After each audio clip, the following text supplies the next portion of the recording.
ជំរាបសួរនិងសូមគោរពដល់ពុកម៉ែបងប្អូនទាំងអស់គ្នាដែលចូលមកកាន់ Channel របស់ Admin ដើម្បីទស្សនាវីដេអូតម្រុយឆ្នោតយួន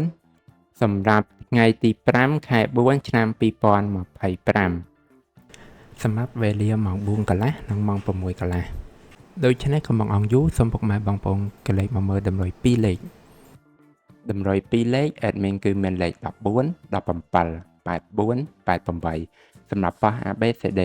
បន្តមកគឺខ្ទង់ O ខ្ទង់ O Admin គឺ O នៅខ្ទង់10និងខ្ទង់8សម្រាប់ប៉ះ ABCD ដូចគ្នាបន្តមកគឺលេខពិសេ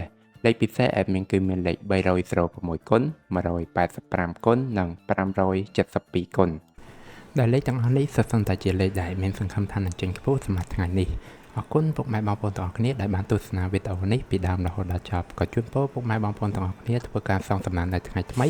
ទទួលបាននូវការហេងឆ្នះចំទាំងអស់គ្នា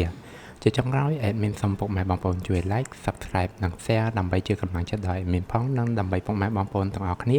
ទទួលបាននូវវីដេអូថ្មីបានឆាប់រហ័សផងដែរដូច្នេះ Admin សូមជម្រាបលានិងជួបគ្នានៅវីដេអូក្រោយ